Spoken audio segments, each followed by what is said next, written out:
Today is the 12th of September, 2022 year, and I had the idea to make a brief announcement of some of Alice Bailey's books, to which I referred in my previous videos. Краткий анонс некоторых книг Алисы Бейли, на которые я ссылался в предыдущих своих видео. And first of all, these books are the new appearance of Christ and the externalization of the hierarchy. И экстернализация иерархии. Today, I will definitely read excerpts from these books and make comments. Обязательно почитаю отрывки из этих книг и сделаю комментарии. Why, in my opinion, it will be very important to post these videos on the internet dedicated to some of Alice Bailey's books. Вот эти видео, посвященные некоторым из книг Алисы Бейли. The fact is that since the end of the 19th century, the hierarchy of light has made several attempts to expand the human consciousness of humanity on the eve of the transition to the Aquarius era.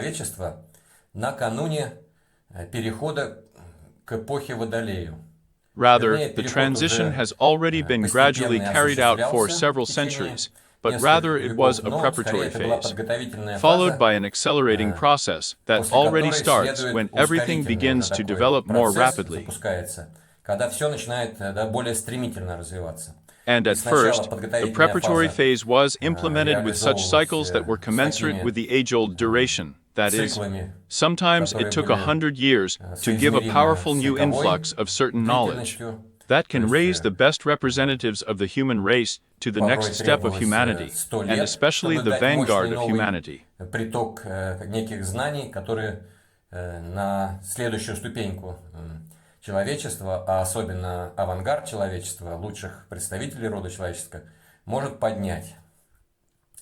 But since the 20th century, the cycles have accelerated, the issuance of new portions of knowledge, and they have already been implemented not once a century, but once a generation, about once every 25 years. A new powerful portion was added. So every time the most favorable conditions arise for the issuance of a new portion of knowledge in the country, where there was a powerful crisis associated with such a significant restructuring of the situation in a certain state. Произошел мощный кризис, связанный с таким значительным переустройством ситуации в неком государстве. And a very important impulse was the issuance of esotericism associated with the First World War. There was such a powerful wave of whole knowledge, which on the one hand expanded the doctrines that were received through Blavatsky. It was realized through several different spiritual movements. Доктрины, которые были получены через Блаватскую, это было реализовано через несколько разных движений духовных. Leadbeaters without Max Handel. Макс Гендель. Steiner went his own way, but also some kind of important useful impulse was given. Maybe not in line with philosophical knowledge, but nevertheless some useful knowledge was implemented there anyway. Here, then, there was a very powerful impulse after the First World War.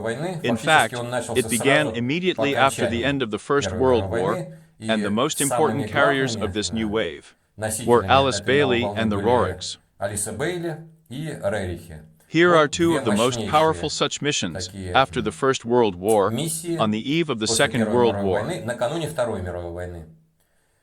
This was a colossal breakthrough compared to what Elena Petrovna Blavatsky gave.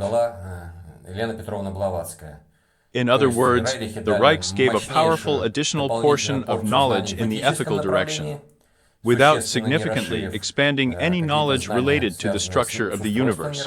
There they were based purely on Blavatsky's knowledge. Therefore, in addition to the ethical teaching, Elena Ivanovna Rorik translated the secret doctrine, which is the main foundation of that portion of knowledge that was given on the eve of the First World War. Then here is the most powerful portion on the line of ethics. It was Elena Ivanovna Rorik. Well, Nikolai Konstantinovich has implemented such a huge mission in the direction of people who are at the stage of culture.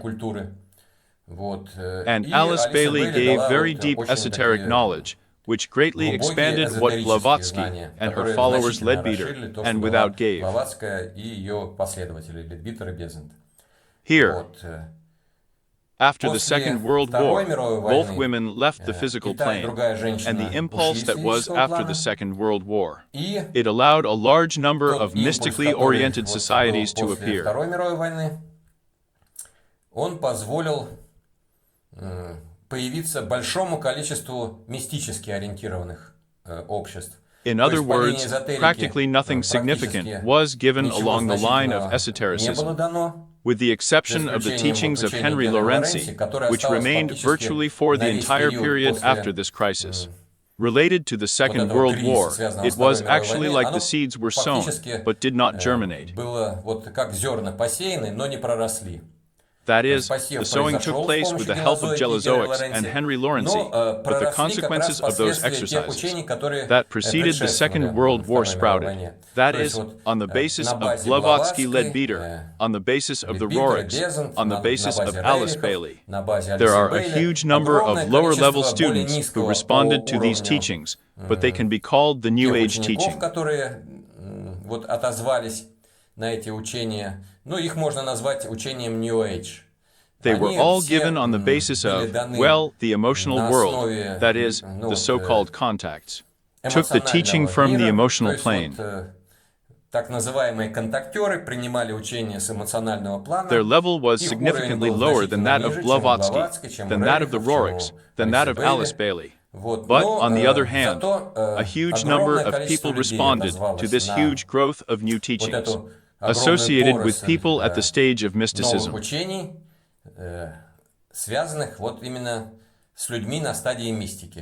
Moreover, some of the knowledge was given here in line with esotericism based on Blavatsky or Biter, Bailey, Roriks, and some was based on traditional religions. And there the most powerful such missions were implemented. Well, first of all, Sri Sati Sai Baba gave here the knowledge. That was based on Eastern religions in the first place. The task of Sri Sati Sai Baba was to expand and deepen the understanding of Vedic knowledge that was given here in the East. Задача Шри Сати Саи Бабы была расширить и углубить понимание ведических знаний, которые были даны на Востоке. Mainly they study those who are in India. Here, well, such an essential mission was realized by the 14th Dalai Lama, along the line of expanding certain foundations related to Buddhism. Here are some useful additions, comments he added. An expanding understanding of what was given along the lines of Buddhism in previous centuries. So, well, a lot of bands, of course, were well in line with the New Age. There they are both on the basis of the East and on the basis of esotericism. Well, such a kind of vinaigrette is not very high-level from the point of view of the worldview. But the most important foundations that were useful as a foundation for preparing for the transition to the Age of Aquarius. There were given, that is, the law of karma and the theory of reincarnation of all New Age groups, no matter how low they were. But they are all based on the doctrine reincarnation is based on both theory and the law of karma. And in principle, a lot of knowledge was given about the 7 chakras. Some passages about the 7 rays, which Alice had there, were given fundamentally, but these groups of the mystical direction, but they greatly simplified them, distorted them.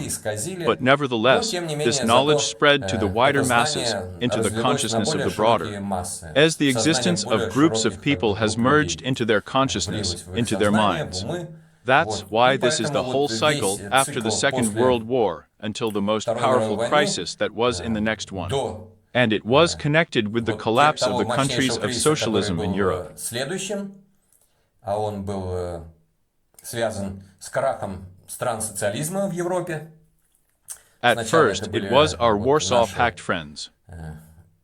Друзья по Варшавскому договору. Here in all the countries of Eastern Europe, the regime of socialism collapsed. It started there in Poland, and then it went. In all the countries that were in the Warsaw Pact, velvet revolutions took place in all of them. Of course, our Western partners, as Vladimir Vladimirovich Putin calls them, have tried their best. Here they have prepared the ground for these coups and revolutions there. But in principle, these coups have played a very useful role, meaning the role of each of these crises, which are very tragically experienced by people, humanity as a whole. It simultaneously frees the planet from a huge number of people, carriers of old ideas. That's how positive some people were. Some of them left during, passed into another world during these crises, and some on the eve. Некоторые из них ушли во время, перешли в мир иной во время вот этих кризисов.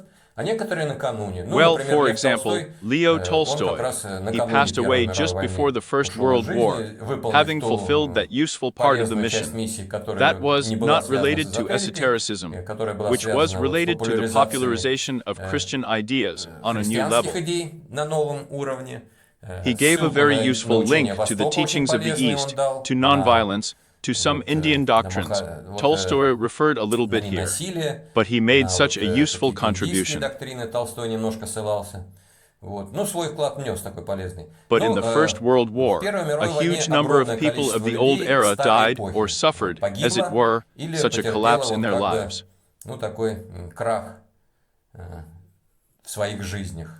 Some of them emigrated to other countries, someone left Russia, someone died there during the First World War, someone lost all material resources.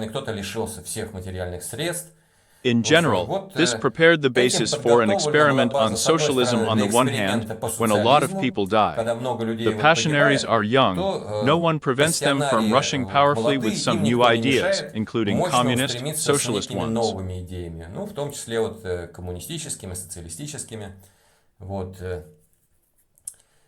On the other hand, there was a certain breakthrough along the line of mysticism, along the line of esotericism, which I have already mentioned after the Second World War, also due to the fact that a huge number of people died. Some forms were destroyed, some organizations were crushed during the war, or by the fascists and Soviet troops, who also it's as if somewhere out there the esotericists, the Riga Society, were cut off oxygen, which flourished very powerfully before the introduction of Soviet troops into the Baltic states. There was a very powerful Rary Society there. All the books of living ethics were printed in the Baltic states, but Soviet troops entered. This impulse was powerfully stopped, until the next crisis. It, so to speak, stalled on the territory of the Baltic states of the Soviet Union. Because under socialism, the soil was, as it were, covered with some kind of snow, on which it is very difficult for sprouts to germinate. That is, somewhere in pots, in secret societies, during the Soviet Union, in the Baltic states, in Russia. Somewhere some Raider books were read on photocopiers. They tried to organize some circles there, small ones of 10 people, there of 12. But of course it could not be a big overgrowth germinate during the Soviet Union. But with the collapse of the communist regimes, of these socialist regimes, or rather, well, in all countries where power belonged to the socialist government here,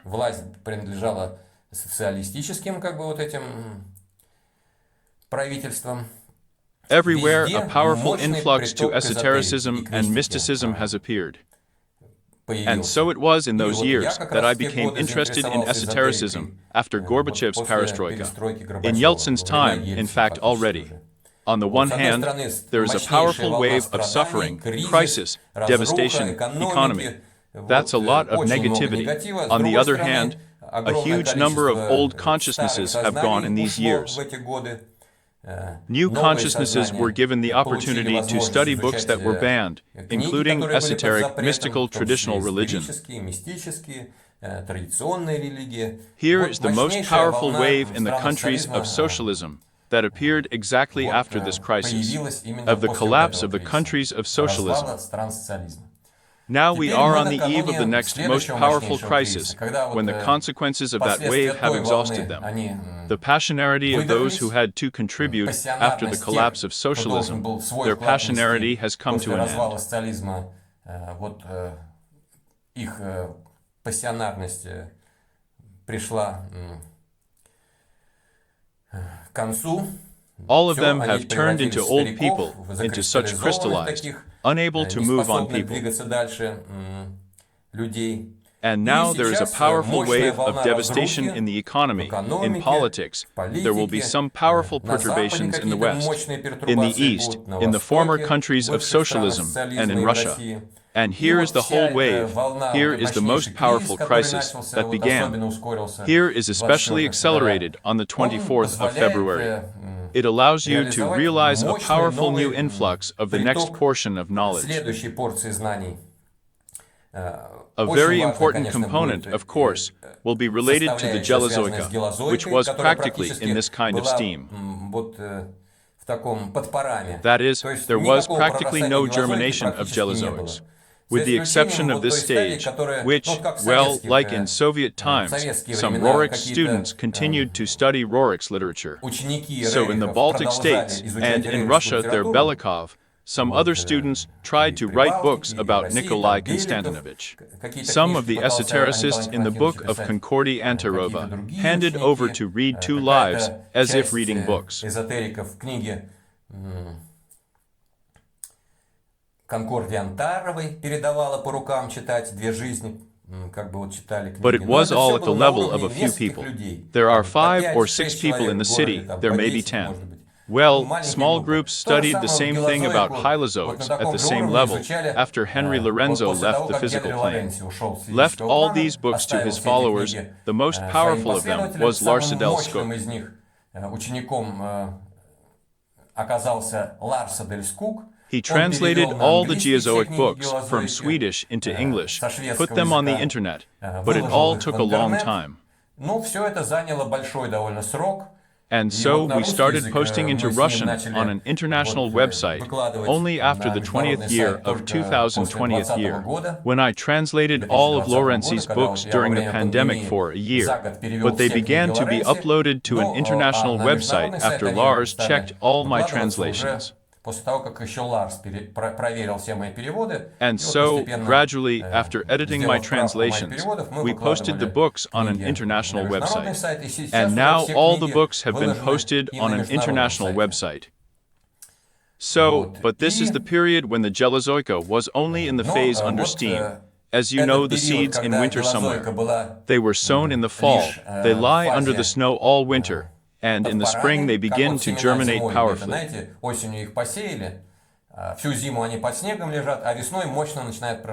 Now it's time for the books of Henry Lorenzi and Lars Adel Skuga to sprout powerfully all over the planet. They have all been translated into English. Almost all of the books have been translated. Well, all of Lars' books. All of Henry Lorenzi's books and a lot of Lars Adel Skug's books have been translated into Russian. Well, in the coming years, we will translate all the books already. And of course, there will be a powerful wave of this knowledge. But, as always, some more knowledge will be added to them, which will continue even Jelazoika. But they will also be sprouted at such an insignificant level for now, because that's how Bailey's books were written down before the First World War, but in fact all the decades that have passed before our time. Well, practically no serious study of these books has happened either in the West or in our country. Well, we just started printing them after Perestroika, here in the early 90s, but after the 90s, all the 90s. They were separate little books without any systematic publication, starting from the 2000s. They were already servants of goodwill systematically published. Все 90-е годы это были отдельные книжечки Бейли, без какой-то систематического издания. Вот, начиная с 2000-х, были уже служителями доброй воли систематически издаваться. All the books were there, that is, the complete works of Bailey's books had already appeared, and in the 90s. Only one book was translated, then another. Well, it all happened so chaotically somehow. But Но that's why поэтому Alice Bailey's учение teaching Альцибели was under подпоране pairs. было. Now the Сейчас teachings of Alice Bailey and прорастет Jelizoika и will учение also Алисы sprout. Бейли и Гелозойка. Jelizoika, поскольку since so очень many of the most многие important важнейшие accents under the акценты rules in knowledge подправила that were given through Alice в Bailey, знаниях, которые были it даны makes через sense Алису to Бейли, study, то even starting имеет with смысл Hylozoics, изучать даже esotericism, начиная с and then study Гелозойки, Bailey's books, эзотерику, а затем уже изучать книги Бейли. because Потому it will be что possible to совсем на study более them высоком at a уровне можно completely будет higher их level изучить, without becoming уже не attached to привязываясь those к тем dogmas, догмам, that которые those groups that не have способны already будут studied Alice преодолеть Bailey's те books группы, которые before will уже not be раньше able to изучали книги overcome. Алисы Бейли. As the Они, experience как of Lars опыт Adol's Ларса Kug Адльскуга showed, показал, as как my мой experience опыт of trying to какой-то popularize something in the популяризации circles of в Alice кругах Bailey's followers последователей showed, Алисы Бейли they are показал, not они able to не respond on способны Geozoics. откликнуться на But you Гелозойку. don't have Ну и to. не нужно. Let him Пускай continue to study продолжает Bailey's изучать книги books. Бейли, This is also это тоже useful. полезно. Here, А and после after the кризиса, crisis который that мы we are сейчас going through переживем, now, there мощнейшая will be a будет powerful wave волна of new новых consciousnesses, сознаний, who will которые already будут study изучать Jelizoics уже as a basic Гелозойку как teaching, and базовое Alice учение. Bailey А will already Алиса be Бейли as an будет уже как addition to дополнение Jelizoics, Гелозойки, а не как and not as a foundation фундамент, с from которого which люди people начинают begin to изучать study эзотерику. esotericism. But because Но Alice's books поскольку were книги very Алисы Бейли important очень and they важны, give и в information них about the дается external realization информация of the hierarchy and about the new appearance of Christ, и о новом явлении Христа, here is some of the часть information I информации have я уже already в in некоторых some видео videos во in Владивостоке, Vladivostok которые that были were recorded записаны, and were и были dedicated to the посвящены book Maitreya Mission книге by Benjamin «Миссия Rome. Майтрея» Бенджамина Крима. I Вот про recorded a эти книги series я of videos такую about these books in серию Vladivostok. видео записал во Владивостоке. Well, I Очень highly рекомендую recommend посмотреть, watching потому it, что они там because they are there and сняты filmed in those в тех places местах, которые that are стоит worth посмотреть seeing purely visually. чисто визуально. And of Вот. course, Ну, upon arrival и, from Vladivostok, конечно, I also recorded вот по some very приезду из useful Владивостока я videos тоже очень полезные on a topic related несколько to the видео external записал на implementation тему, of the связанную hierarchy. с экстернализацией иерархии. But, Но, of конечно, course, надо it is necessary to briefly give о information содержании about the этих книг contents еще of these дать books. информацию. И And вот сейчас, now, в in the next ближайшие few days, of course, несколько I will try to дней read the books я, here конечно, is the new постараюсь appearance of прочитать уже Christ книги and the externalization новые of the явления Христа hierarchy. и экстернализации иерархии. Here. Вот. And затем then I will продолжу continue уже to give some knowledge to the next ones, следующие уже but the какие-то nearest знания. one is probably, according to the relevance. Ну, вот, These are the ближайшее, comments of наверное, these two по books. актуальности это вот комментарии вот этих двух книг. So, Так, ну, well, I'll вступительную часть, probably наверное, finish the закончу. introductory part on this.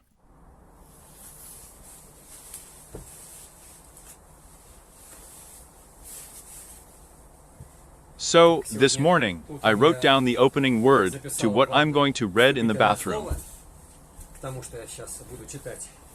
And I'm going to read Alice Bailey's book, The New Appearance of Christ.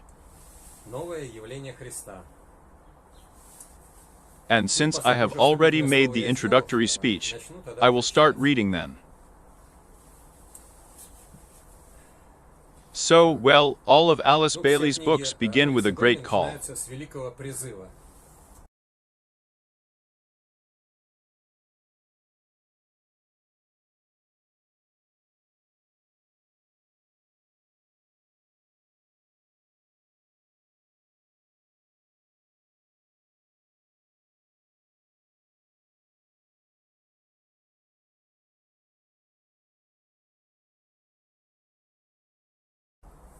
And perhaps I will read the text of the great call.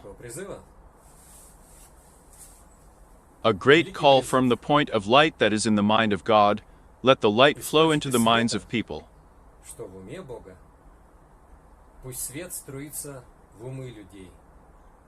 May the light come down to earth. From the point of love that is in the heart of God, let love be built into the hearts of people. May Christ return to earth. From a center where God's will is known, let the goal guide the small wills of people. The goal that the teachers from the center, which we call the human race, consciously serve, may the plan of love and light be realized.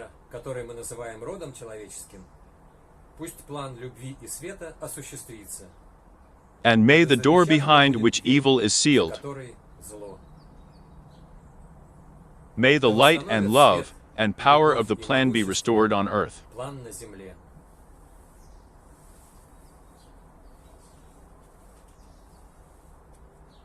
The book The New Appearance of Christ was written by Alice Bailey and published for the first time in 1948 year. И издано первый раз в 1948 году. Well, that is, it was written in the last years of the Second World War and immediately after it. And in the 48th year it was published, then it was republished back in the 95th year in London. And the first building was in New York.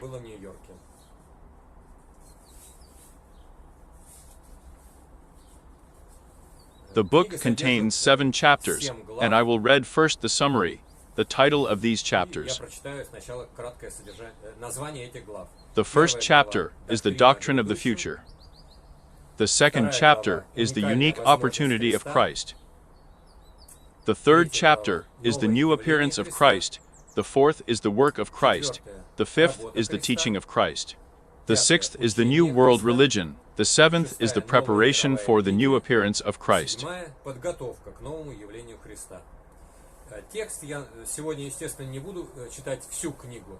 I will try as much as possible to have time to read some of the main points, the main basics, the main theses from this book, and give some comments.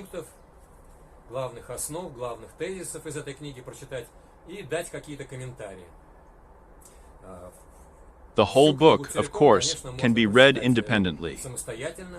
It is now easy to find it on the internet. There is a very good site 3syncs, in which all Alice Bailey's books are laid out, and you can give a link to any of the paragraphs. If you want to somehow use a quote in some discussion, then you can even give a link to a specific quote. This is very convenient. Here, well, there are other sources on the internet where you can download Alice Bailey's books, so there are no problems. So the first chapter is called The Doctrine of the Future. The subtitle is Western Teaching, the Doctrine of Avatars, Eastern Teachings. Over the centuries, in many world cycles, and in many countries, and now in all, great points of tension have arisen, which were characterized by a sense of expectation and hope.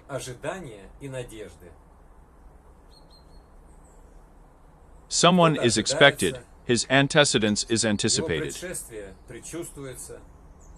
In the past, it was the religious mentors of the corresponding period who always encouraged and proclaimed this expectation. And there was always a time of chaos and difficulties, the culmination of the end of civilization, when the resources of the old religions seemed exhausted, and they ceased to relieve people of difficulties or solve their problems.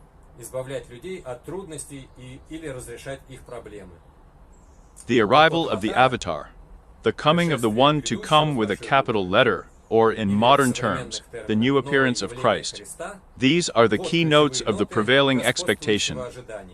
When the moment matured, the appeal of the masses was strong enough, and the faith of those who know was strong enough.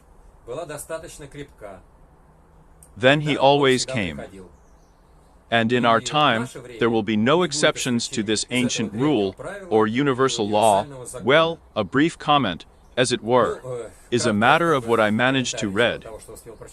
Here it seems to say that in addition to the phenomenon of Jesus Christ, which we all know about from the Bible, Alice Bailey claims that there were other historical periods when civilization in some country or a large area uniting several countries.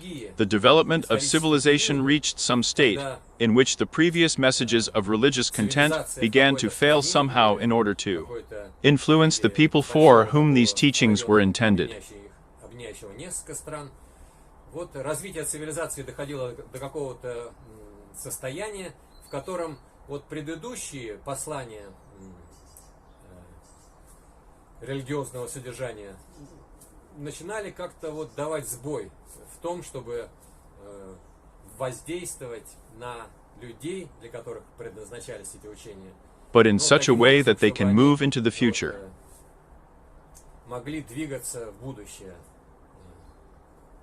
And there came a time when, well, these teachings became obsolete, and now there has also come a time when all the traditional teachings. I have already talked about this in many videos, despite the fact that they contain precious pearls of wisdom in the Bible. In the teachings of Buddhism, Islam, Vedic teachings,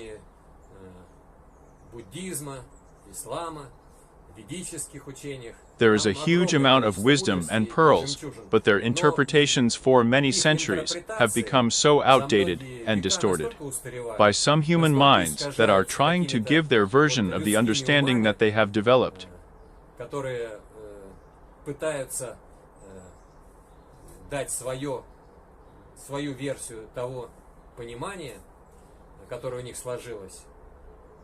And in general, large amounts of some mistakes are accumulating, and besides, as humanity develops, people develop some knowledge. Now science has transferred a huge amount of knowledge to people. Secondary education has already become practically the norm in all countries, especially in Western countries.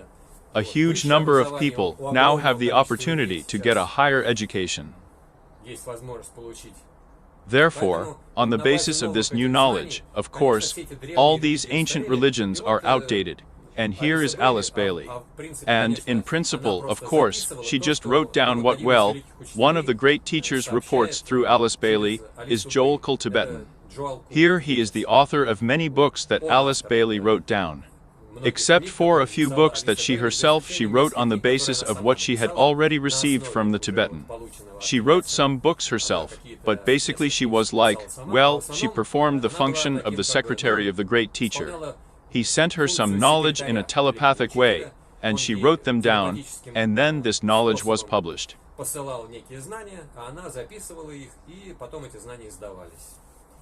Here, that is, in our time, it is said here that we are also on the eve of this most important event, when a messenger of divine forces from our planet will appear, which exist here.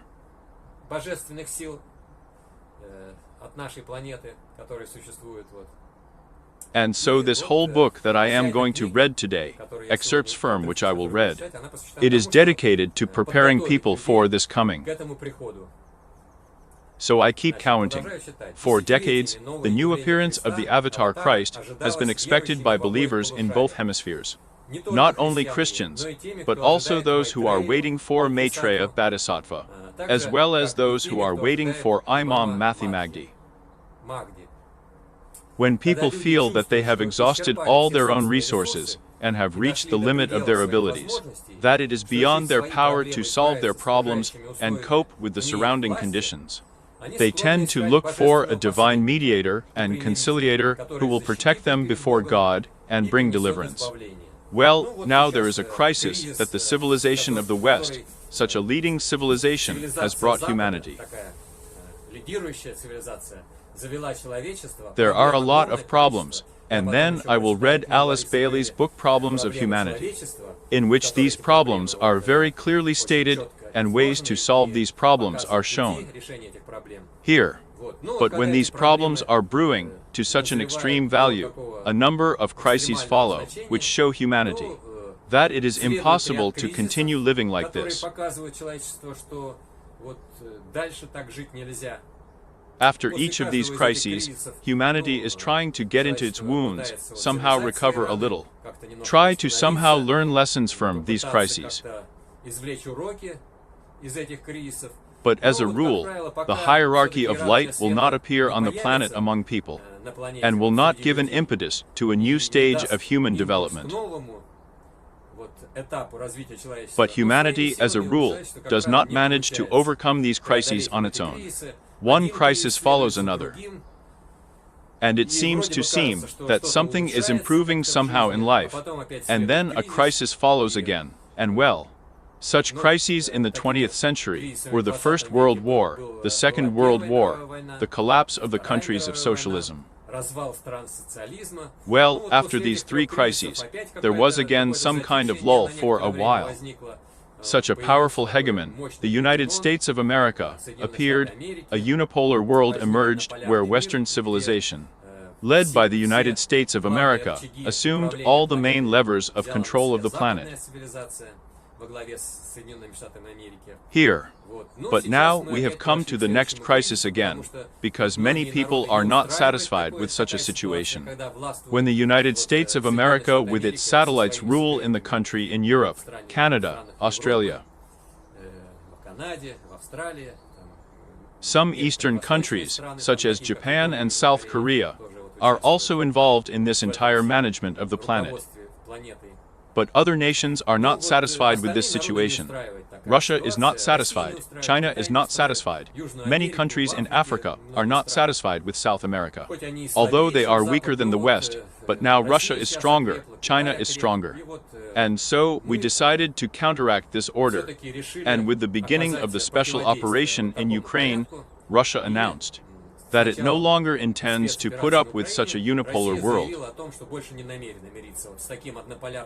China, India, the countries of South America, and the countries of Africa will not support us immediately, but they will support us.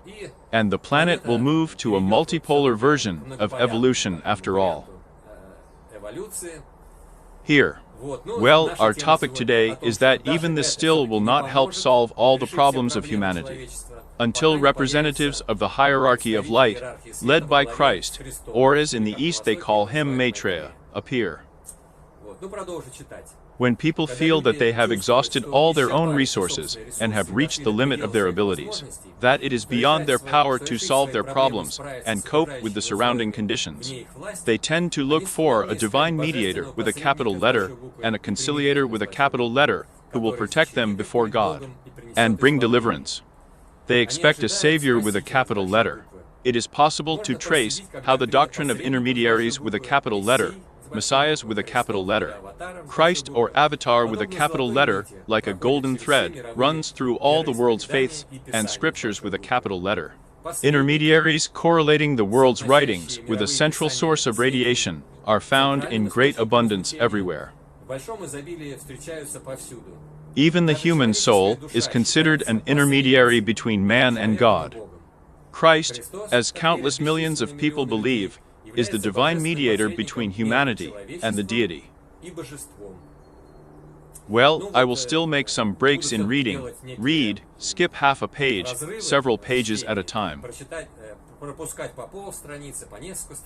So don't expect me to read the whole book in a row today. I'm going to sort of have different underscores here in the book. I'm going to try to dwell on those very important theses from this book that I have highlighted.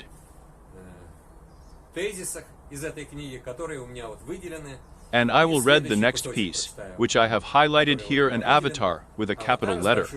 This is someone who is endowed with a special ability, as well as shows his own initiative, and is destined to transmit energy or divine power.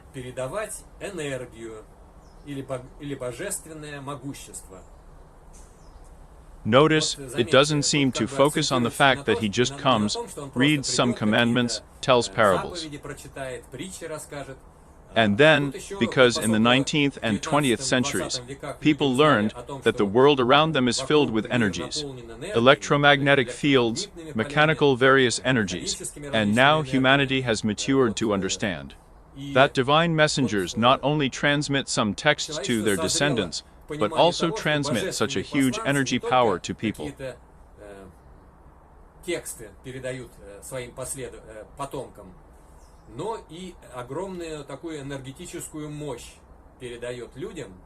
Well, as I have already said in some of my previous videos, you know, from a nuclear power plant or a hydroelectric power station, there is a huge power of water, or what happens in nuclear reactors. This huge power is transmitted along the lines of electrovolt transmissions to the cities of states there through transformers. These energies are lowered and already arrive to microdistricts. There they go down a little bit more in some transformer booths, and now 220 volts of that energy comes to our apartments, to which all our household appliances are adapted. But here is a kind of analog of the same receipt of energy to humanity exists in addition to electrical energy, which we ourselves have learned to transfer from power plants to cities, to apartments in this way. In the same way, the energies of the divine forces can be transmitted to humanity, well, only not by wires, but directly through space. And so the analog of power plants is the planetary government, or as Alice Bailey called Shambhala. This energy source is the most powerful on a planetary scale. There is an even higher source of energy that is located directly in the Sun, and which is energized by all the planets of the solar system. Well, these even more powerful energies are being accepted by the planetary government of our planet Earth. The planetary government lowers these energies and transmits the hierarchy of light, the head of which is Christ, or the great Lord Maitreya, as he is called in the East. Here is the hierarchy of light through its teachers, through initiates, through accepted students, who are already ahead of all humanity in their evolutionary development. Through them, the planetary government sends energy to humanity from the intelligentsia to the advanced, already to the advanced thinkers who are not directly connected with the Mahatmas, with the great teachers. But the intelligentsia, the strong thinkers of the planet, transmit these energies are already ordinary people.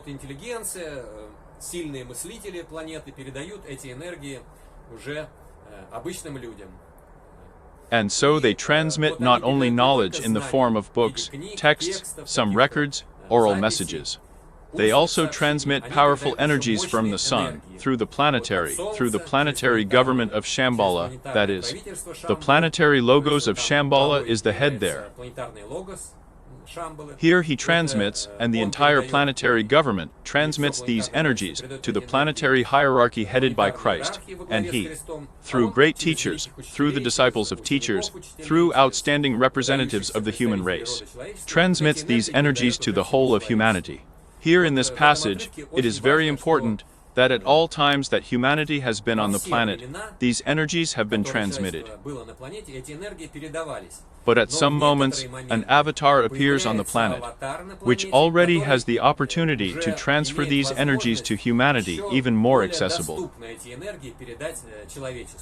That's when they simply transmit from the subtle, being in subtle bodies, to the planetary in the aura of the planet. Of course, they also transmit these energies, but the ability to influence a person when an avatar appears, it increases tenfold. So it is very important that avatars appear every few thousand years. As a rule, this is associated with a new era of the zodiac. You know, the axis of recession moves the equinox point to the next zodiac sign. For some time, the spring equinox was in Taurus. Then the age of Aries came, then the age of Pisces. 2,000 years ago, the age of Aquarius is now coming, and here is spring. The point of the vernal equinox will now begin in the sign of Aquarius. And now, on the eve of the transition to a new zodiac sign, an avatar appears in order to give a new impetus to the development of mankind. Humanity by this time has exhausted all the resources that were received from the previous push, which was given by the Buddha Christ on the eve of the age of Pisces.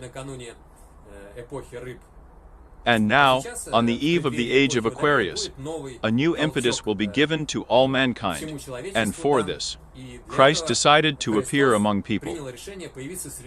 I have already talked about this in previous videos, but this book, which I am reading today, already describes in much more detail how Christ's decision to appear among people happened, and many nuances that are associated with this event are described here. So, I will continue reading. I will read again the last line that I commented on, that is, about the energy aspect of the appearance of Christ. An avatar is someone who is endowed with a special ability, and also shows his own initiative, and is destined to transmit energy or divine power.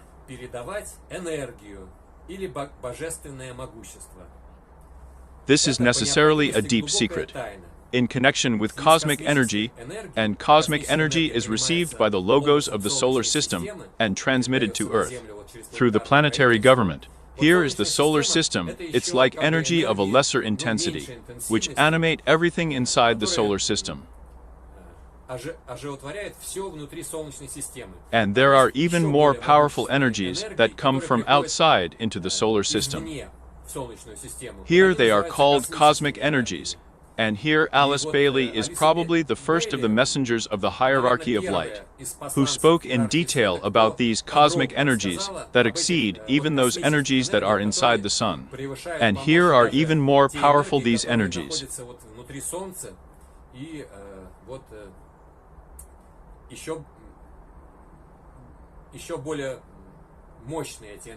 Well, they are also, as it were, initiated by the logos of the galaxy, the Milky Way, but the details about this have not yet been given to humanity. But nevertheless, it is said that there are energies even more powerful than those that are inside the solar system, and are sent by the logos of the solar system. So this energy moment is very important to understand for people who have received higher education, who know that there are a lot of different energies around us. Some energies have only been discovered during the last centuries, electromagnetic so-called energies. Here is the phenomenon of radioactivity that was recently relatively only discovered. There are even more subtle energies that scientists have not yet discovered. But nevertheless, they exist, and many of these energies are described in Alice Bailey's books.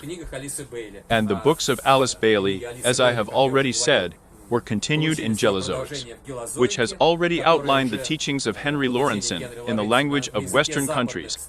All esotericism is much clearer, much more accessible, and besides correcting some of Alice Bailey's mistakes. Therefore, the energy aspect will be increasingly emphasized in spiritual, mystical, and esoteric teachings. And that's why this passage was just on this topic. So, well, I'll make some breaks again, because I still want to read different accents today.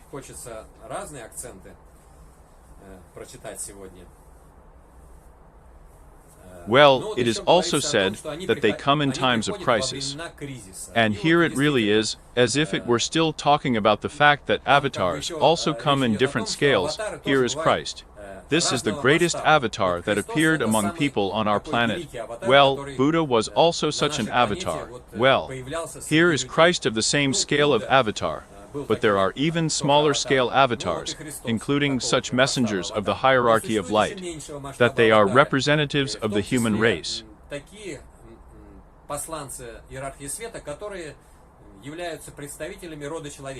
Well, the Roriks, Alice Bailey, this is also some kind of avatar analog, only much smaller energies are radiated through them to people with wisdom, which can also be given to people on a smaller scale. And these messengers are able to have an impact on smaller groups of people. Well, once in 2,000 years, an avatar already appears on such a planetary scale, and this book says that avatars come in different degrees and types.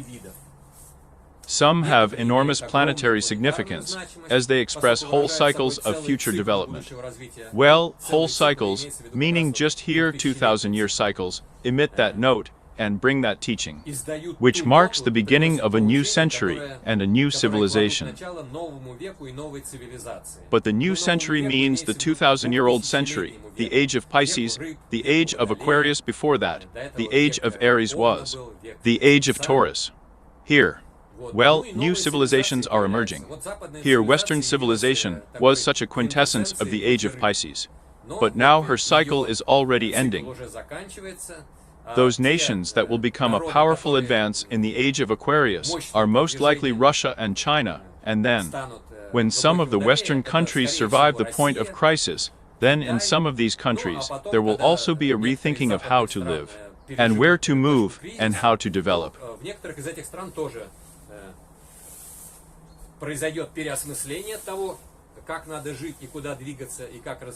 And there, on the territory of the United States, the States of America, there will also be such a powerful breakthrough.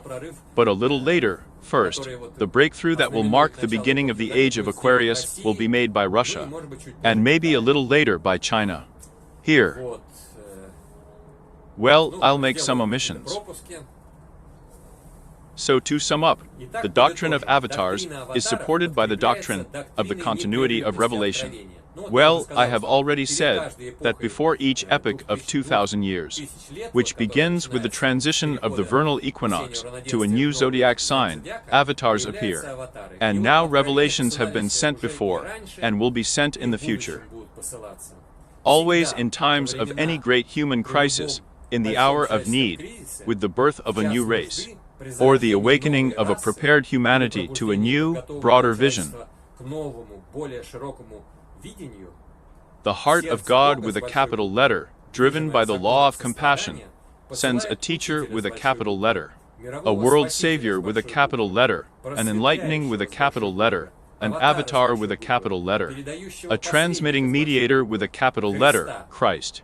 He brings a message that heals, that points people to the human race the next step, that illuminates the dark world problem, and endows humanity with the expression of some still unfulfilled aspect of divinity. Well, the past avatars were very important accents were made, and Alice had details given that the main mission of the Buddha was to give people an aspect of the wisdom of God.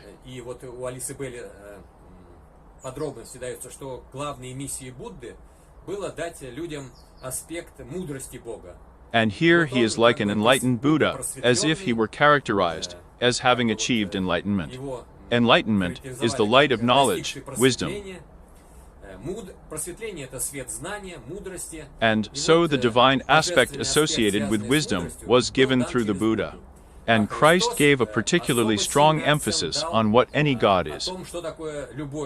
It is precisely this aspect of the divine, as it were, of divine quality, that was given for the first time, in such a large scale and global scope, which then affected the entire planet, that it was given through Christ.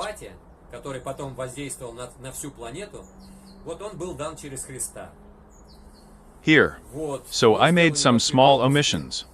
The most famous avatars recognized are Buddha in the East and Christ in the West. Their messages are familiar to everyone. The fruits of their lives and their words have conditioned thinking and civilizations in both hemispheres due to the fact that they are human divine avatars. They represent what humanity is able to easily understand because they are like us. The flesh is of our flesh, and the spirit is of our spirit. We know them. We trust them, and they mean more to us than other divine appearances.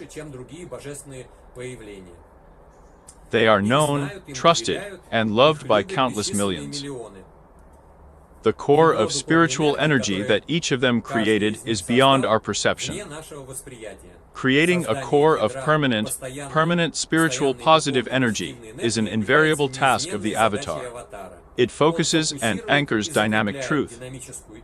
Here now we are talking about the dynamic aspect, the energy aspect, avatars. A powerful thought form, or whirlpool of magnetic energy in the world of human existence.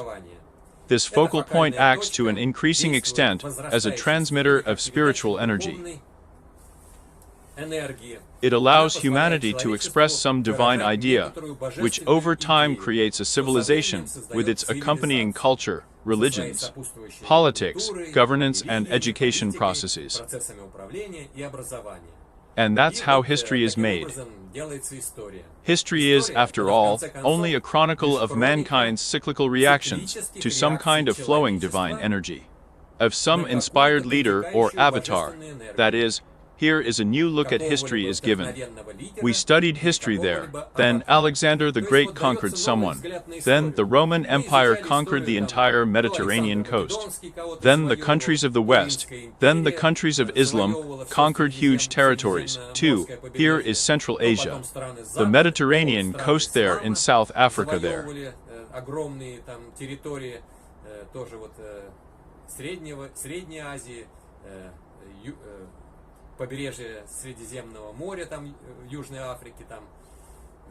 But then the West very powerfully showed some kind of passionarity there.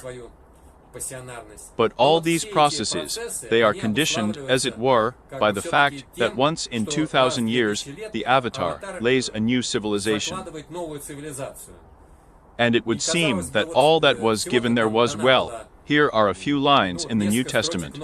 Just there we seem to be told about the mission of Christ. Here is some information. And then, what a powerful impact it had on the entire Western world. Or here is the book of the Quran. It does not seem to be a very thick book. For many centuries. It has influenced all Islamic peoples and has had a very powerful impact on the culture of Islamic countries, on the religion of Islamic countries, on education in Islamic countries. In other words, these avatars are actually the most important creators of new civilizations and humanity in general. Did not really emphasize this aspect of how humanity develops and evolves, especially this atheistic history, that began to be taught in secular schools, where they mainly teach us this, is how different countries achieved some kind of power with the help of their conquests.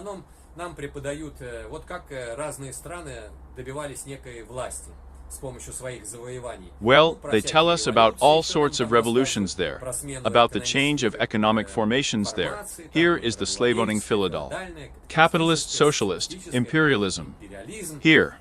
But this is all a consequence of what avatars bring every 2,000 years. And now, in the coming decades, we should witness that another avatar will appear to us at the next stage of the evolution of mankind. His hierarchy has already said that it will be Christ or Lord Maitreya, as he is expected in the East.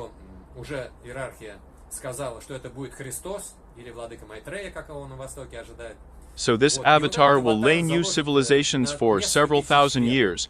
New cultures will appear after he visits humanity, and will give a new impetus to our development, as it were. And this is what it is said, that the previous most important Tatars were Buddha and Christ. So, the next chapter is called The Unique Opportunity of Christ Type, titled The World Today.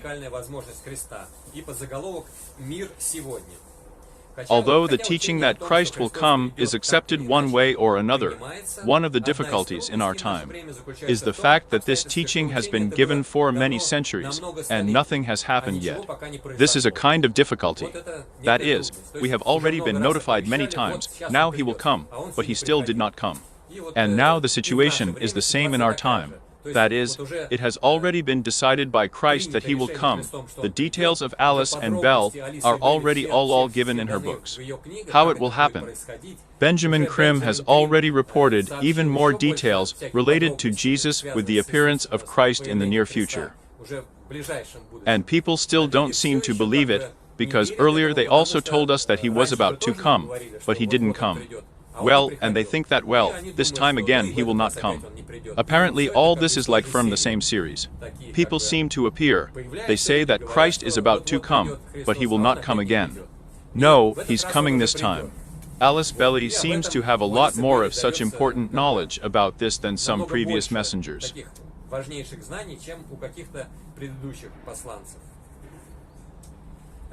And now it is unique for many reasons, and now Christ is presented with a unique opportunity. So now I'm going to make small breaks. Here, if it is true that he plans to appear again, if it is a fact that he will bring his disciples, and the disciples are those Mahatmas, about whom we learned from the books of Blavatsky, the Roriks, and Alice Bailey. Here he will come Christ together with the great teachers, with the Mahatmas.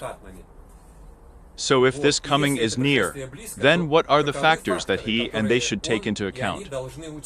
That is, when the Mahatmas appear, they will observe certain stages of development around them. And these stages of development are not very high yet, and they will face certain problems and difficulties. And in this book, Alice Bailey just talks about the difficulties that will arise with the manifestation of Christ and the great teachers. And about these same difficulties, here I recorded a video in Vladivostok about the mission of Maitreya, which is associated with the books of Benjamin Krim. There is also a lot of information about these same difficulties there. But today, we are reading the book The New Appearance of Christ by Alice Bailey. So I will still do the accents that were given here.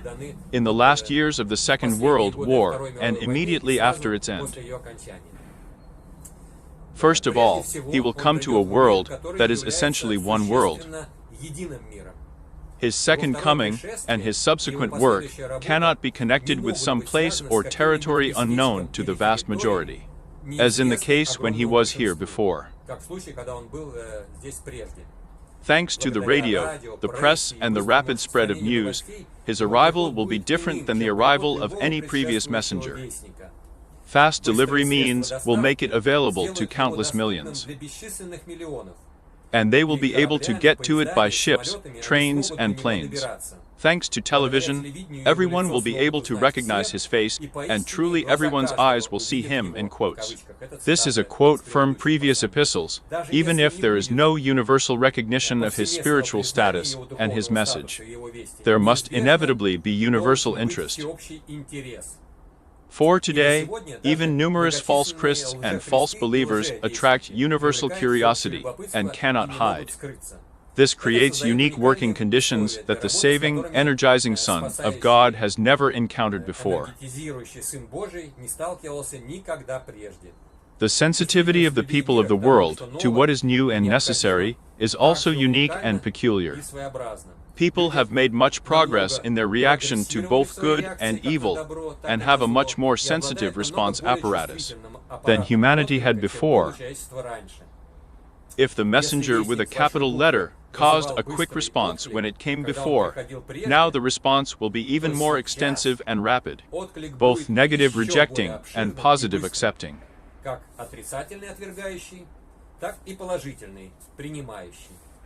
People, well, I'll make a small pass when he comes to our time.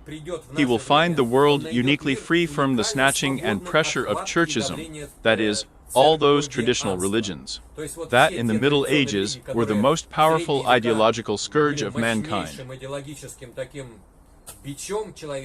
That is, they determined everything, influenced the kings of the leaders of other states in the East, in the West, in all countries of the world, and religions had a powerful impact on the ideology of people for life. People necessarily went to church. It was just like in the Soviet Union. Communists had to go to a party meeting. Komsomol members to Komsomol, the meeting had to go. Советского Союза коммунисты должны были на партийные собрания обязательно ходить. Комсомольцы на комсомольское собрание обязаны были ходить. So all people on the planet had to attend Christian, Muslim, Buddhist, and other churches. That is, the impact of the church was huge. And here Alice Bailey writes that now after atheism and the development of science have done their job, the grip of religion has weakened. And religion no longer has such a powerful influence on us. And look, in Moscow, St. Petersburg, New York, London, do all people go to church?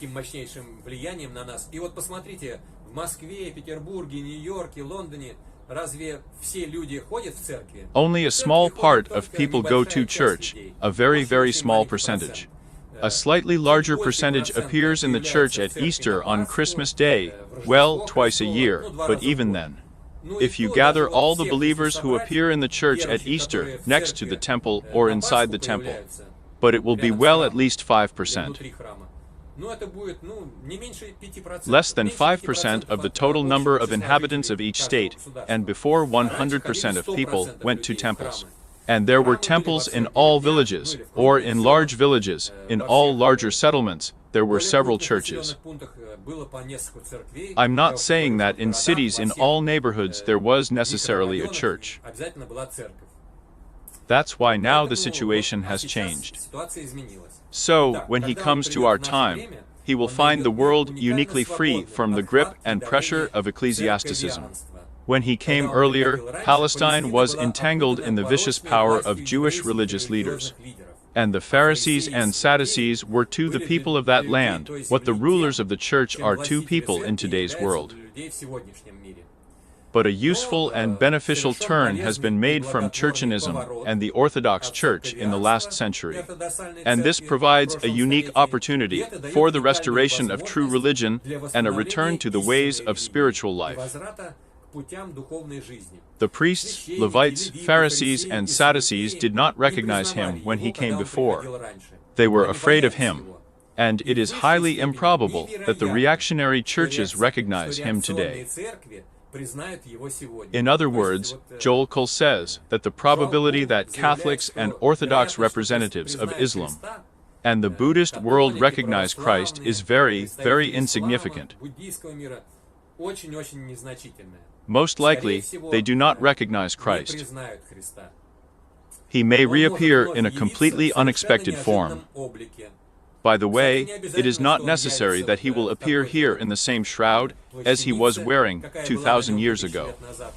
No, he may appear in some form, and as a representative of some nation, which may seem very unexpected to people. And these are the two great avatars that appeared in the East and in Russia in the 20th century. Sri Sati Sai Baba appeared with such a hairstyle, with such a skin color that, well, no one recognized him from the Orthodox leaders of the Christian churches that he was some kind of divine messenger. Well, Vissarion, although he seemed to appear in the clothes of Christ, he had a very similar appearance to Christ in those early years when he gathered his followers, but nevertheless the official Orthodox Church did not recognize him. And when he went to Italy, to Israel, none of the leaders visited America. Their Vissarion did not recognize Christian denominations.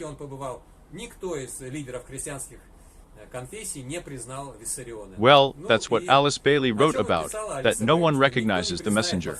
But I want to say that most likely Vissarion is not the Christ that all esotericism is waiting for, and which are described in this book that I am reading now, but nevertheless, he is a great teacher, who has made another such important contribution to preparing for the appearance of Christ on a planetary scale.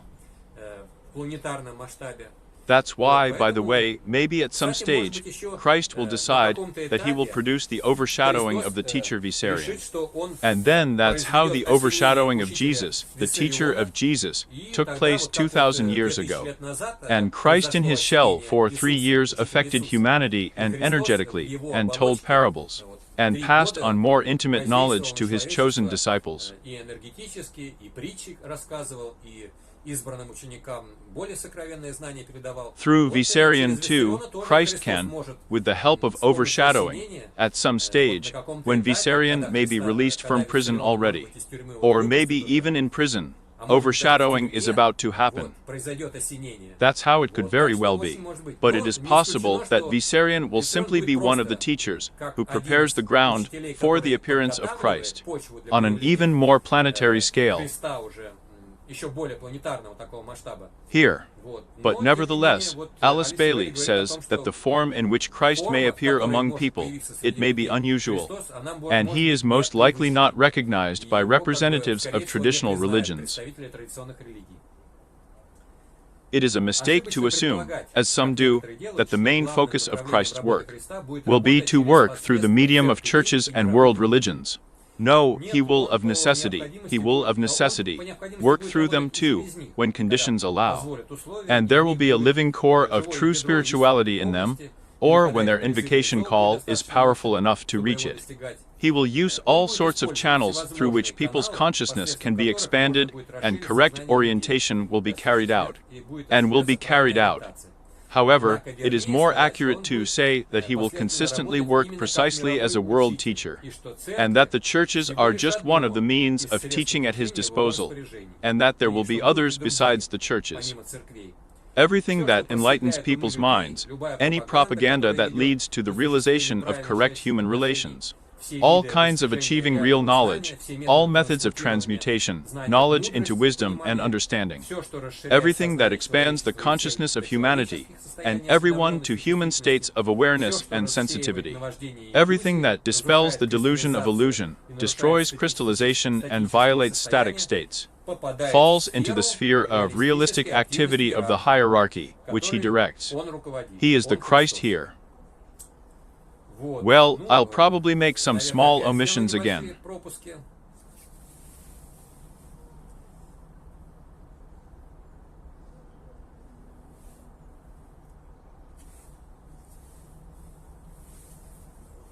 Well, here it also says that in addition to the fact that various Christian denominations will be revived, as it were, thanks to the mission of Christ, but there are also other religions on the planet, and thanks to the fact that in the 19th century, all Eastern religions were translated, and then some messengers appeared in Eastern religions in Western countries.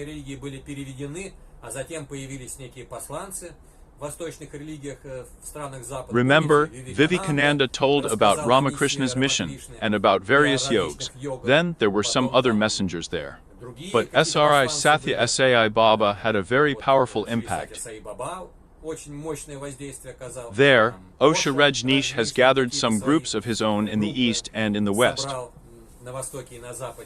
The Krishnas were the most powerful influence of various Vedic teachings on the Western world.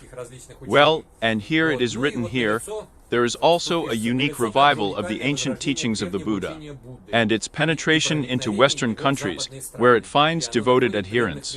Well, you know, many Hollywood stars even kind of became Buddhists. Richard Gere is a very good actor, so very cute, charming. Here he is one of the disciples of the Dalai Lama of the 14th. He met with him many times.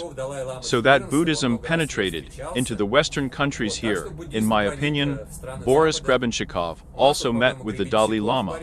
And one of his spiritual foundations, as it were, is one of them, including Buddhism.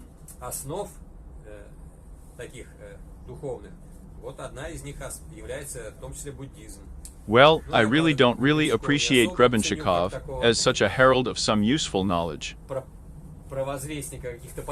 He is more of a mystic who leads the fog to various knowledge. That is, he seems to be a positive person, although now you see how he behaved. Dumped from Russia, there he is trying to earn money somewhere in the West.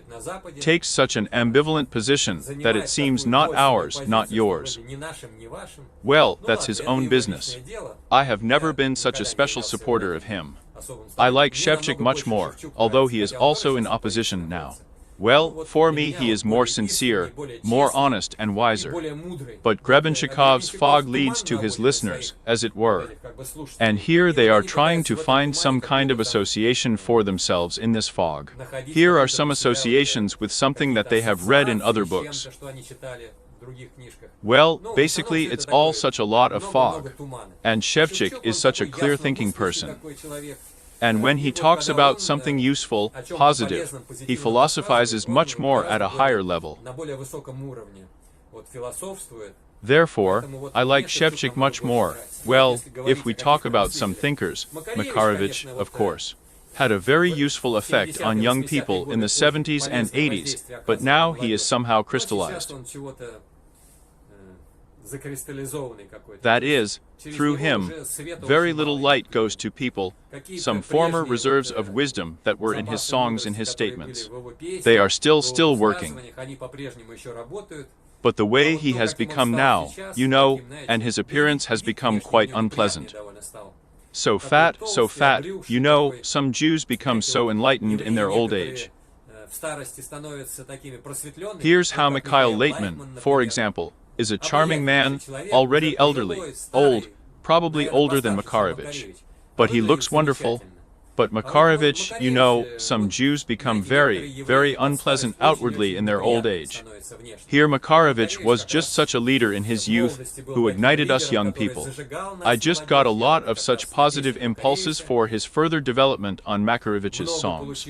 And now he has turned into an old grumbling Jew into an unpleasant one looks. And most likely people will not get anything good from him in the state he has turned into. И, скорее всего, уже ничего хорошего от него люди не получат, вот в том состоянии, в какое он превратился. Here, well, with some old ideas of his, he maintains interest in himself so much, but, in my opinion, all this is already ending the time of his positive influence on people. So, well, okay, I made this digression. However, before Christ can come with his disciples, our present civilization must die.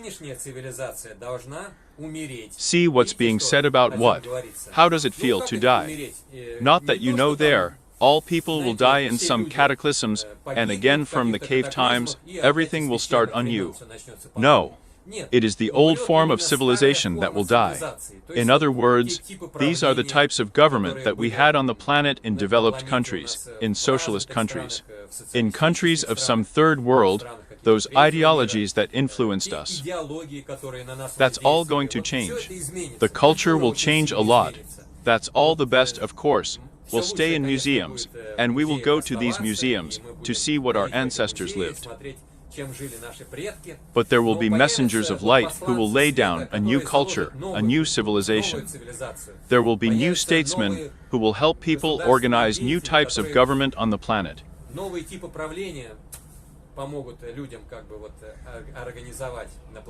The whole planet will become one such brotherhood, humanity. There will be no wars. There will be no huge spending on weapons, on the creation of atomic weapons, submarines, intercontinental missiles. A huge amount of money is spent on this. All this money will no longer be spent on weapons. People use their power in a positive way. Everyone will be shod, clothed, fed, and they will build homes for everyone. Of course, everyone will not live in palaces, but their apartments are comfortable, with the internet, with the opportunity to gain knowledge, to advance spiritually in various spiritual communities, of which there will be many. There will not be some kind of monopoly of one religion. A new religion will be laid down in the Age of Aquarius, which will unite all of humanity. But there will be a huge number of different spiritual groups that, well, will give their own colors in their groups. And here the variety of spiritual paths will be preserved. Although some of the main such accents, the law of reincarnation, the law of karma, and other laws that were given by Blavatsky Roerich. The Roerichs, Alice were. Well, all of this, of course, knowledge in the New World religion will be included, especially here is also the knowledge of Hylozoics, which after the 20th year I began to translate, and now they are all translated by the books of Hylozoics by Henry Lawrence. All this knowledge will be included in the New World religion. Here, but for this it is necessary, of course, for humanity to consolidate what is already on earth. So, well, I will make some omissions, so that the agony of war, and the suffering of the human family as a whole, will lead Christ in 1945th year to make a great decision.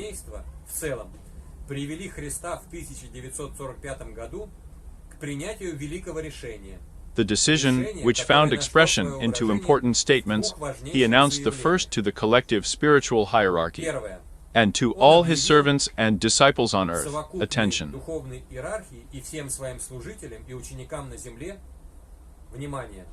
That he decided to re-enter into physical contact with humanity. It's not easy to appear there on the clouds, somewhere in the subtle body, as some esotericists expect, to affect the heart chakras as if people, but no.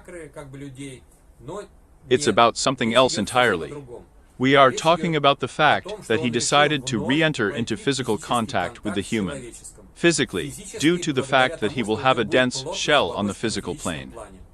That's the second thing. He gave the world one of the oldest prayers ever known, which until now was allowed to be used only by the most exalted spiritual entities, that is, there is the great call with which I started today's conversation. This is the prayer in question. Тот великий призыв, с которого я начал сегодняшнюю беседу, это и есть вот та молитва, о которой идет речь.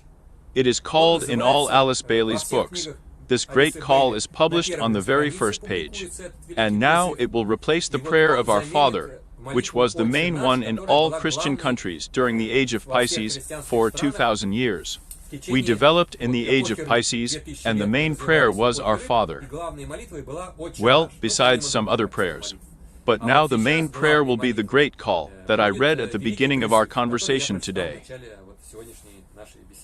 This new call, if it becomes widespread, can become for the New World religion what the Lord's Prayer was for Christianity. And the 21st Psalm is for spiritually minded Jews. Here, well, I'll skip this very important accent. You think about it for now, because this is one of the most important theses that were given in this book. Well, This chapter is the one that all people are waiting for today, is already on the way. Так. Ну и заключается эта глава: тот, кого все люди сегодня ждут, уже на подходе. So the next chapter is called the third chapter, the new appearance of Christ world expectations. Here, well, I'm going to pause a little, because after all, certain such energy costs occur. When I read a book out loud, well, and some kind of energy effects, and I myself am exerting, and perhaps through me, it is now exerting certain influences on you, on the audience. So all this is some kind of waste. I have to take a little break, as an athlete after a certain distance. And then we'll continue. So, I'm going to pause.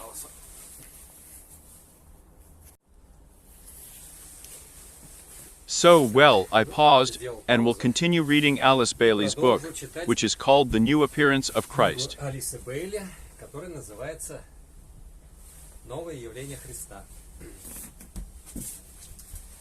So I stopped at chapter 3, which is called the same as the book The New Appearance of Christ, and the subtitle World Expectations.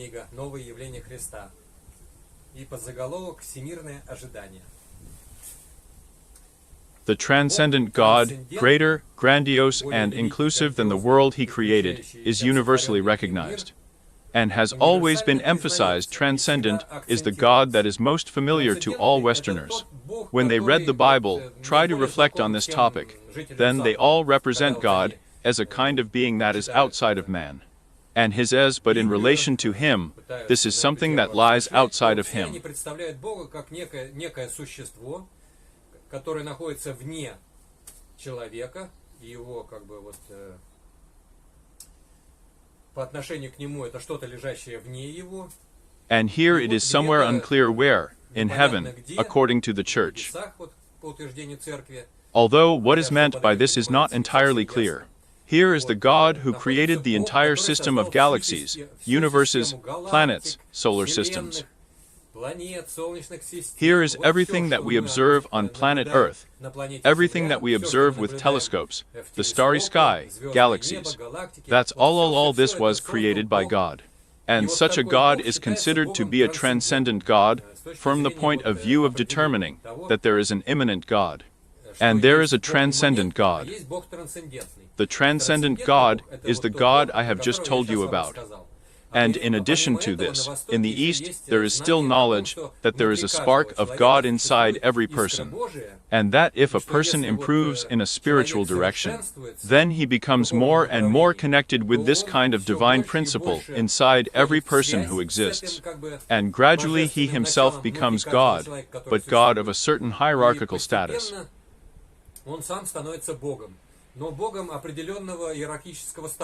That is, first, he becomes a man like Christ or Buddha, then he becomes a planetary logos, then the logos of the solar system, the logos of the galaxy, and gradually, from such a God of a man, it takes a lot of time to reach such the highest stages of evolution, but nevertheless, they are all available to all people, and sometime in millions of years, we will all rise to the step at which Christ and Buddha are now. Через миллионы лет поднимемся на ступеньку, на которой находятся сейчас Христос и Будда. They will someday become planetary logos, logos of the solar system, galaxy, and so on through huge ions of time. That's why there is the concept of a transcendent God, the one who created all these worlds, and an immanent God, who exists in everything that we observe around. Here in every person, there is a spark of God, in every animal there is even a spark of God. But there is no soul like a human. There is a spark of God in every stone, but there is no group soul like animals. Here. But these are such nuances that we need to talk about separately in a lecture.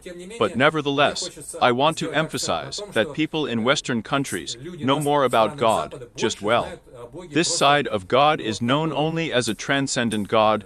This is the part that has become available in the West. with the help of esoteric teachings, thanks to them. It is connected with the doctrine of the monads, which are particles of the deity inside every person, every animal, every plant, and even a mineral. This particle of God is called the immanent God, who exists in everything that we see in the surrounding world, and what we do not see, including Эта частица Бога называется Богом имманентным, который существует во всем, что мы видим в окружающем мире, и что не видим в том числе. So the great parallel truth about God immanent, divinely affirming all forms, conditioning all the kingdoms of nature from within, expressing the innate divinity of humanity through human beings, and 2,000 years ago, revealing the nature of divine immanence in the person of Christ, is slowly wandering in the awakening consciousness of humanity. И 2000 лет назад явившим природу божественной имманентности в лице Христа. Here, Вот, well, I'll make some omissions again. некоторые пропуски.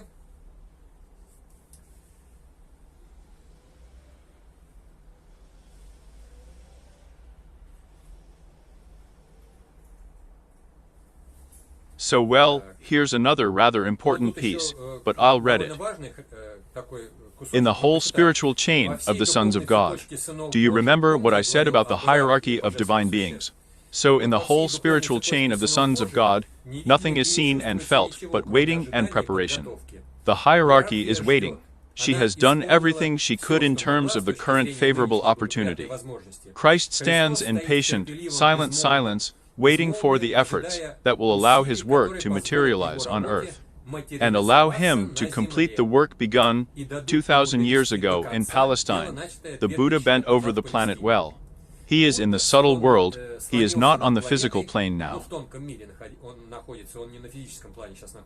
But this is such an allegorical expression. The Buddha bent over the planet, ready to play his role. If the human race gives him such an opportunity. Everything depends now on the correct actions of people of good will firm the Father's house. And the Father's house is called the planetary government of Shambhala, which is more in the higher worlds than the hierarchy of light. Even like this firm the Father's house, and in the Bible this Father's house was called the center where the will of God is known, or the Shambhala of esotericists, the decree sounds. And this decree sounds like this. The hour has come from the kingdom of God, and the kingdom of God is just not Shambhala, and not a planetary government, but what is called the esotericism of the planetary hierarchy, the power of light. Here is the head of the planetary hierarchy is Christ, and here are the great teachers, and Christ is the kingdom of God. From the kingdom of God, where Christ reigns, the answer immediately comes. Father, thy will be done. Down in our struggling, confused, unhappy world of people, well, on the physical plane. The call is constantly growing, may Christ return to earth. Three large spiritual centers, and these three centers, I have already told about it in some previous lectures, there are shambles. This is one of the planetary centers of the earth. There is a hierarchy of light, that is the second planetary center of the earth, and humanity is the third planetary center of the earth. These are the three most important energy centers of our planet, Shambhala, the planetary government, the hierarchy of light, the planetary hierarchy, and humanity. Three energy centers. And so the three great spiritual center of the Father's house is Shambhala. The kingdom of God is the hierarchy of light. And awakening humanity is the third energy center of the planet, inherent in the same goal, one idea, and one common expectation.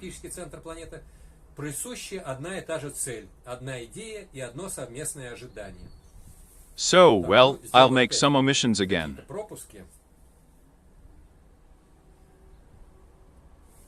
So, well, I'm going to read a little more about the idea of the return of Christ, the most familiar, and the concept of the Son of the Son, of God with a capital letter, returning in response to human need, has been taking place in the teachings of most of the world's faiths constantly, since he obviously left for the sphere where believers placed him, small groups of people cherished faith, and reasoned that at such and such a time he will return.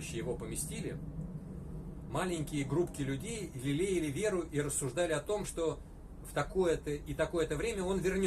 And all the time, their prophecies and expectations were unsuccessful. He didn't come. The crowd laughed at such people, and the intelligentsia reproached them.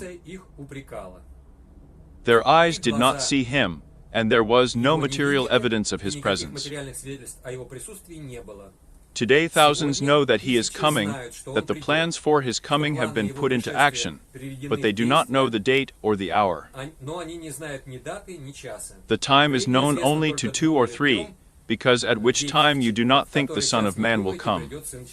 Quotes from the Bible. Here are the first signs of his approach with his disciples, can already be distinguished by those who notice and correctly interpret the sign of the times. There is among such signs a spiritual union of those who love their fellow men. This is really the organization of the external physical army of the Lord, the army that he has, which has no other weapon but love, the right speech, and the right human relations. This unknown organization developed with phenomenal speed after the war due to, well, after the First World War. Due to the fact that humanity is fed up with hatred and strife, and maybe after the second. I don't really feel the context right now. The general staff of Christ's servants is already operating in the form of a new group of world ministers. Well, I have a separate video for the new group of world ministers. You can read it, watch it on the YouTube channel. This is the most powerful harbinger corps that has ever preceded the appearance of a great world figure with a capital letter on the stage of human existence. Their work and influence are already visible and felt in every country. So, well, I'll make a pass. This one was about a new group of world ministers. I'll read it again.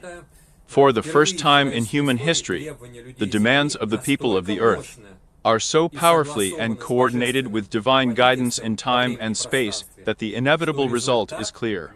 The expected spiritual representative with a capital letter must come. This time he will not come alone with a capital letter,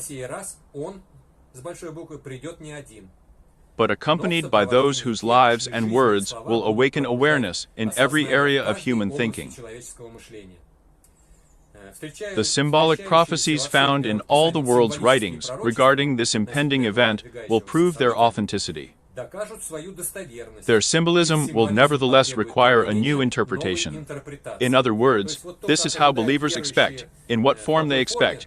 This will require a new interpretation. Most likely the form will be some other. But the very essence of the fact that he will come, that's what exists in all religions. That's exactly what it says here. The circumstances and events will not necessarily be exactly as they are supposedly indicated in the scriptures. For example, he is really coming and, quote, on the clouds of heaven, as the Christian scriptures say. But what's so special about that? If millions come and go on clouds hourly, day and night. But it means about modern aircraft. In other words, it is no surprise to us that someone from heaven sat down at the airport and appeared among people. Here the plane was on the clouds, in the sky somewhere, landed, and in fact, one can understand the appearance of Christ from heaven as the fact that he will fly from some country in Asia to the country of the West and announce his mission. Here, too, it will be just a phenomenon in heaven. From heaven, he will appear, as it were, arrive by plane. In other words, this is how these words from the Bible can be interpreted. So not everything is as primitive as it seems, as they think that here he is on a cloud somewhere in a chitin, will appear with wings on his shoulders. No, he can just fly in the usual way by plane from some ashram of some remote area of the planet and appear among people.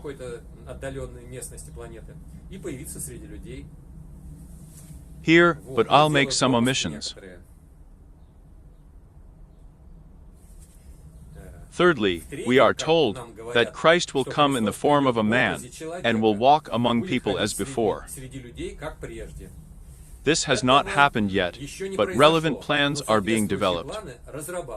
These plans do not imply the birth of some sweet child in some sweet house on earth. They will not cause wild claims or gullible delight of people who are kind, but not smart as usual, as is very common today. но не умных, как обычно, как очень часто встречается сегодня. No one will appear and shout, "Here is Christ, he is here, or he is there." However, I would like to emphasize that the widespread dissemination of such inventions and claims, although undesirable, erroneous and misleading, nevertheless demonstrates human expectation of his imminent coming. Well, people seem to expect that he will be born somewhere, that someone will announce him from the angels there. And that's something like that. No, there won't be anything like that. How will he come? In what way? Not reported yet. The exact moment has not yet come, and the method of its appearance has not been determined. That is, even at that time, the hierarchy of light itself did not know how it would appear, how, in what appearance, when no one knew yet. It has already been decided what will appear, but the exact details were not yet clear. The fact that both of the previous preparatory actions have already been carried out by the hierarchy under his leadership is a guarantee that he will come and that the human race will be ready for his coming. Here. Well, again, I'll skip some few pages. Here. Well, here I have something underlined here. Try to read without even knowing how it will be in the subject or not. Because I skipped a few pages. Well, I'll start. He is now waiting for the moment of descent. Descending into our unhappy world can present him far away, can present him with a far from attractive picture. That is, for Christ, it is not at all such an attractive action at all. To appear among people and help them, as it were, to give birth to a new civilization. This is a very difficult task, and many problems will be associated with appearing among people. And that is why it is written here, "Firm the quiet mountain solitude, where he waited, firm where he led and observed humanity, where he taught his disciples, initiates, and a new group of world ministers, he must come, and take his outstanding place on the world stage. Play your part in the great drama that unfolds on it. This time, he will play his role not somewhere in a little-known place, as before, but in front of the whole world. And this is going to be a rather difficult task for him.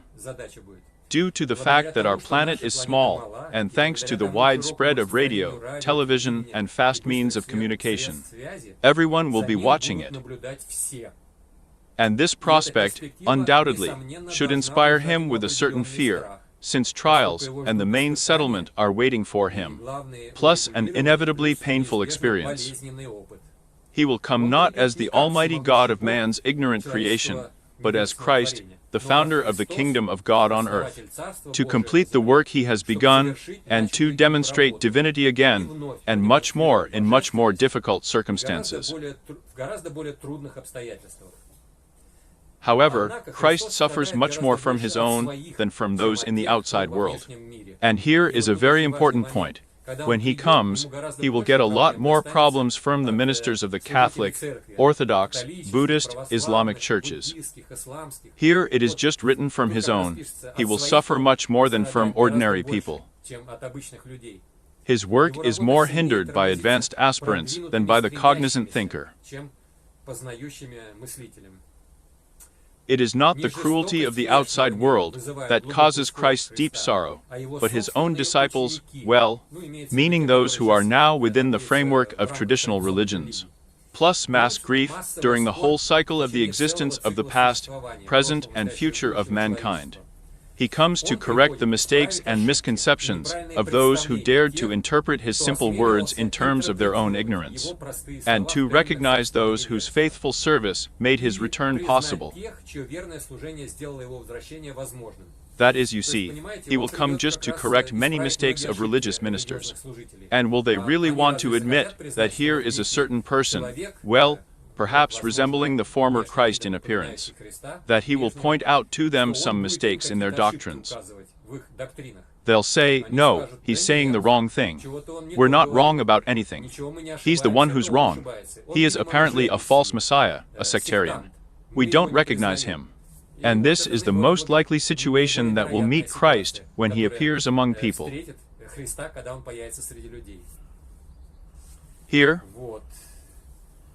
Well, let's make some omissions again.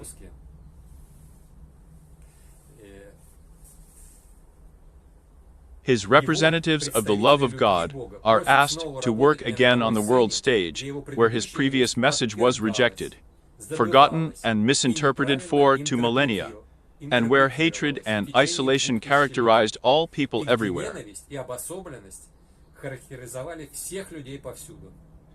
This will plunge him into an alien atmosphere and a situation where all his divine resources will be needed, and will be the hardest test for him.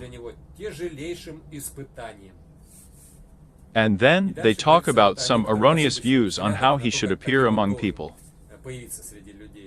The generally accepted idea that he will return as a triumphant warrior, omnipotent, irresistible, of course, has no factual basis. The fact that he will eventually lead his people, humanity, to Jerusalem, is a fact that has reliable grounds for itself. But it will not be a Jewish city called Jerusalem, but a place of peace in quotes, that is, it is a symbolic expression of the place of peace, which is what the word Jerusalem means. A careful consideration of the world situation in our time and the use of imagination will reveal to a sincere thinker how difficult the task he has undertaken is. But he wanted to go to Jerusalem again. It's like a quote from the Bible.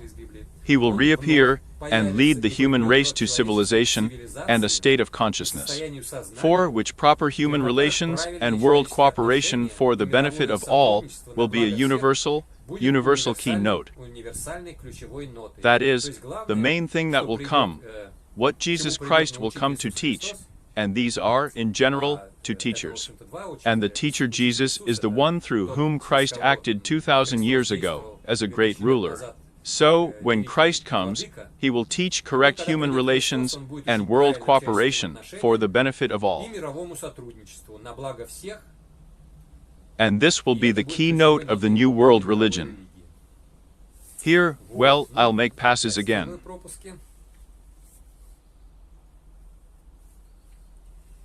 And so on.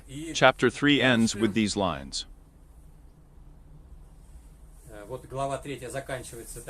He will be the one whose spiritual statements will not need interpretation, as now the words of the Bible and Jehovah's Witnesses are somehow interpreted by Orthodox ministers, Catholics, Protestants, and all sectarians who have appeared over the past 2 centuries.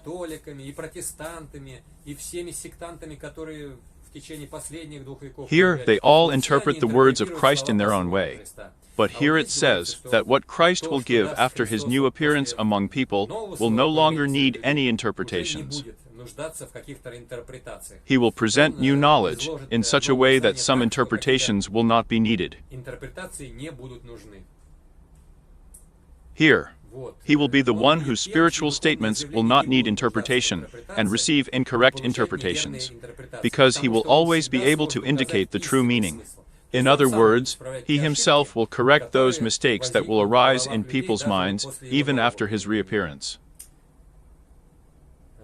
Well, I'll probably finish the 3rd chapter today, because after all, well, the whole book will probably be a little difficult for me to cover. The main thing is that you probably should have felt an interest in this book after these 3 chapters that I commented on. And then you yourself will take and read the links to where you can find this book on the internet. I will give it under the video. Today's video, then I'll probably finish with this, because it's already going to be quite a big video fragment in time. So I'm finishing this video.